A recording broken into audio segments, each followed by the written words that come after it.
Hey everyone, welcome back for another Captain Foley Eaglemoss product review. Today we're looking at one of my favorite ships in one of my favorite configurations. That might give you some hint. There's actually been 3 versions of this from Eaglemoss now. This is the latest incarnation of it, and it is the Klingon Bird of Prey, but in the landing configuration. So with the wings up and the landing gear down. Here's the magazine. Great shot of the Bird of Prey. I do prefer it with the wings up or in the straight out position. And they've done all of those from Eaglemoss. There's the standard Bird of Prey with the wings down in attack formation. There's cruise mode where they're flat straight out, which I really like. And there's also this now, the landed configuration where the wings are up. And I love it, to be honest with you. So this is the magazine for it. It says here, Type Burrell class, launched 23rd century, length 139 meters, variable wing geometry. So as always, you open up the magazine, you got a great little diagram here showing you how to place it on the stand, make sure it's secure. And here it is with the wings in the up position, looking almost like a Shaolin monk ready to attack, or actually Karate Kid, crane kick style.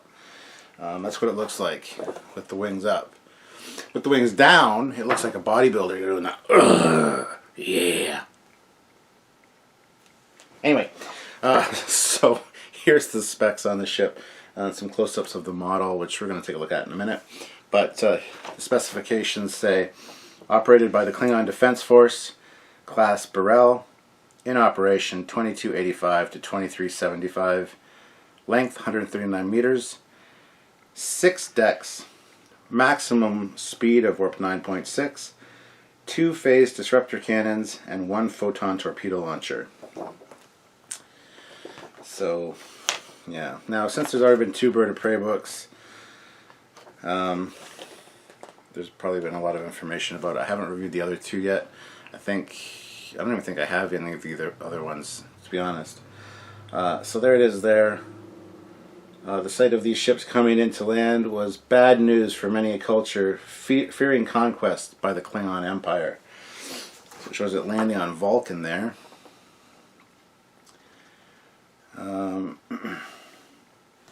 So the great bird of the galaxy is this article. Hatched in the planning stages of Star Trek III, the Klingon Bird of Prey spread its wings on set to become an instant Star Trek icon.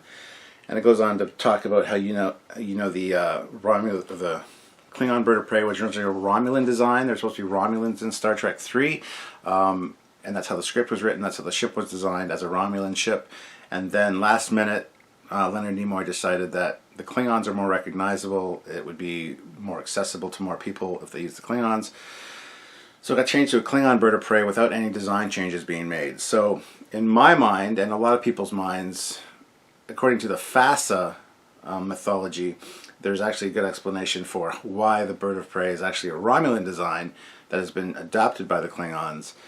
So it goes into a lot of detail about that. Here's just some shots of Bill George with the model. Lots of detail and, what's the word I'm looking for? Leveling, lots of adding dimension to the wings, adding the feathering details.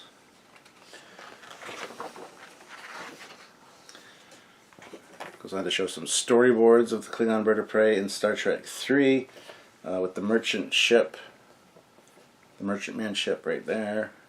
Very cool. And then there's a shot of it in the up landed position. I do love the variable wing geometry. This is some great pictures from behind the scenes here. And it goes on to talk about balance of terror a little bit.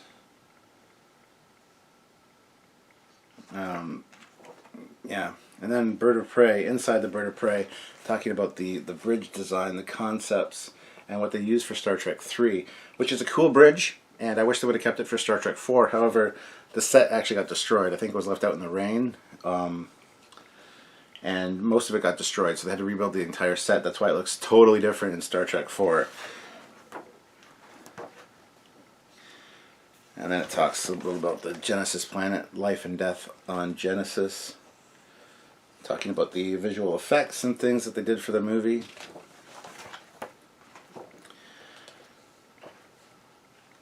Here's some more concept art of it landed on Vulcan. That's actually a very odd looking ship right there. Not sure what that is exactly. See, a small ramp descends from the huge head of a very different looking bird of prey concept, which lands with its wings tilted down. So, interesting original bird of prey concept there. And that's it for the magazine. On the shot, it's just a shot of the ship. There it looks like the wings are in the down position, but it's hard to tell from the top, right? Because your optical illusion, your eyes say it could be down, could be up. And since we're used to seeing it down, that's what it looks like to me. However, let's look at the actual ship itself. So just the standard subscription small packaging.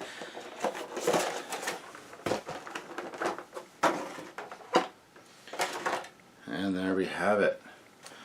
Pull it out, and there you can see the landing gear. You can see the wings in the up position.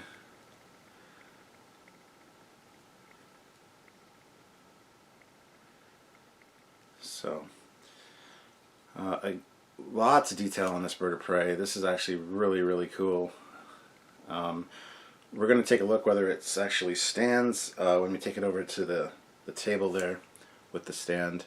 But I do love the up configuration and the straight out configuration, as I said. Again, lots of great detailing, lots of weathering on this, which is cool. It looks very rusted and or dirty, just with the markings on the bottom, especially along the neck and the head there. Some great accent colors and details. There's a nice coppery color, nice coppery sheen to these greeblies on the bottom. The wing detailing on the bottom and the top is absolutely gorgeous. The bottom's got all the red feathering, and the top, of course, has the, again, very weathered looking detail. You got some different colored browns, some beiges, and then, of course, like a rust color to finish it all off. Guns are pretty nicely detailed. Good greeblies at the back here. Again, lots of great detailing. The rear engine deck has some good colors in there, like it is actually being powered right now. There's some yellows and some reds. There's no orange in the middle. But that would have been cool. Again, it's landed though, so it's probably cooling off. So that's fine. One of the real problems I do have with this model though is the fact that the landing gear look the way they do. There's no open bays for them to go into, and they don't actually look like they would fit in the ship. But that's not a problem of the model. That's more a problem of a continuity issue with Star Trek 3. And the way the ship was designed to be landed, it looks like they didn't have enough room for the landing gear in there. But, I mean, there obviously is room. One thing that really bums me out about this, actually, and would have been really cool, is to have HMS Bounty written on the side in red, like McCoy had named the ship aptly enough. That would have been really cool to include on this, because this is the one from Star Trek 3, you know, landed on Vulcan. Of course, it can be any Klingon ship, any Klingon bird of prey this way without having the HMS Bounty. I think it would have been a nice addition personally, but I also like the fact that it's not there as well, so you can display it as just any bird of prey should you choose to. But, I mean, that being said, that's about my only real beef with it. No HMS Bounty, and just those landing gear just don't look like they'd fit in that body. But then again, that's just the design of the Klingon bird of prey. An issue with the design, because we've talked about this many times on Trekyards. This ship has in multiple sizes within the same movie sometimes. The scaling's just all wrong for it. It's just an odd ship. And if you see them standing beside it and you compare it to the size of this doesn't seem like it would be 6 decks, which is just said in the specs. So lots of issues with the Bird of Prey design. It's a fantastic looking ship. However, lots of issues with it in canon as far as size goes. FASA even goes in to explain a lot of that as well. There's the Burrell class, which is the small version. There's the Great Bird, and there's the Greater Bird, which is the huge one. And they each have different designations as well, number-wise. So, again, very cool. Lots of cool details. The neck is really detailed for such a small little ship, because it's not very big. It is very nice. So what we're going to do now is take it on over to the table, put it on the stand, see how well it fits, see if it'll stand on its own first of all, and just finish up the video. So let's head on over to the table, shall we? Alright, so here's the stand. It's got a very, very small little slot for things to fit into here. Usually the Eaglemoss stands are much bigger at the top, but so the ship went ahead and cloaked, so sorry. It's an old joke, I'm sorry, I don't want to use that. We're going to try it out in the landed configuration, just on the landing gear first. See how well it fits, how well it works. And it looks great. This one almost doesn't even need a stand, in my opinion, because it is the landing configuration. Be careful of the guns, by the way, guys. I almost snapped one off and I was bringing it over to the table. As with all Bird of Prey, you got to be careful of the guns. I've snapped off the ones on my Hallmark Christmas tree ornament a few times. Even my little FASA miniature, because it's soft metal, they've bent and you got to straighten them. You just have to be careful with them. They're very fragile on any model of the Bird of Prey that you get. So, I mean, should you just put it down on the table? It looks fantastic from up high. I love that configuration for this ship. I don't know why, I really do. Put it at eye level again. Lots of great angles going on there. I don't know though, those landing gear just seem odd. Too big, yet too small, and really duck-like. So I don't know. It looks good. And if you put it on a high shelf, I guess, with it in, you can't really see anything unless you put it right near the edge, and you got to be worried about it falling off. But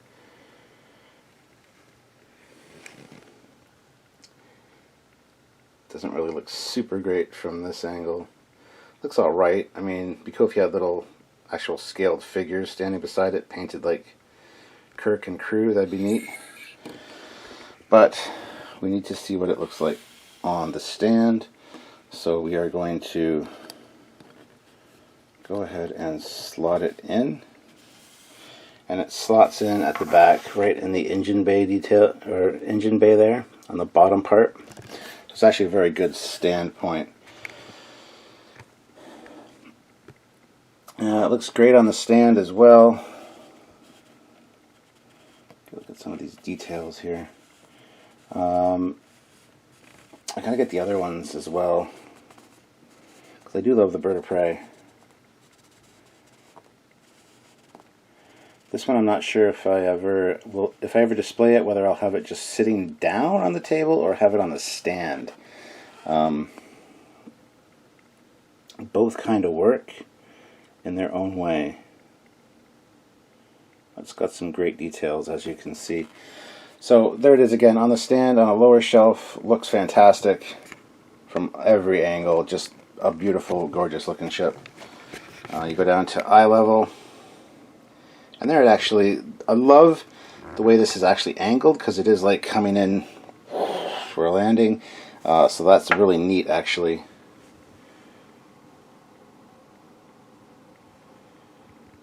Usually I have an issue with the way the Eaglemoss stands angle them up, but it's usually because of balancing issues and things like that. So I understand it. It's just kind of annoys me. Here it works. Like, you can almost put like little puffs of like cotton, like its jets, its thrusters are like hitting the ground, and you can, you know, a lot of model builders do that kind of thing for effects. So if you want to do a diorama with it, you definitely could. If you put it on a higher shelf,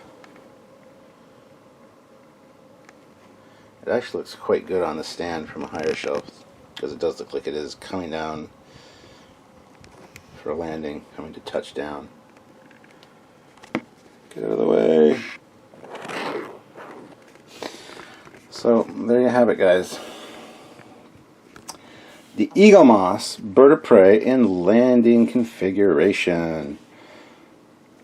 Neat little ship for sure.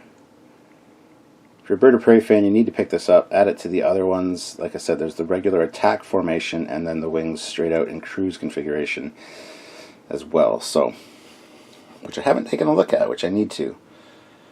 But anyway, guys, there you go. So if you're interested in this one or any other Eaglemoss ships, by all means, click the link down below. Head on over to the Eaglemoss page. Check out the stuff. Add stuff to your cart. And on checkout, you use the discount code Trekyards to save yourself some money. You can save 15% on orders of $50 or more. Not all the ships are eligible for the discount, however. This definitely is one of the ones that is eligible. But some of the XLs might not be. So just be conscious of that when you go. By all means, click the link, check it out, and save yourself some money if you can. Other than that, guys, I think that's it for this video. Again, a great little ship. Nothing really wrong with the model at all. I could see no issues with it. It's actually really well detailed, really nice, and definitely worth a look, especially if you're a Bird of Prey fan or a Klingon fan. So that being said, guys, please like the video. Subscribe to the channels. There's this one as well as the Captain Foley channel. And check out other videos from us. There's many Bird of Prey videos, many discussions that Samuel and myself have about this ship. He's very confident that it's a Klingon ship. I'm very confident it's a Romulan design. Put in your 2 cents. What do you guys think? And anyway, like I said, subscribe to both channels. Check out other videos from us. And I will see you guys next time. Bye, guys.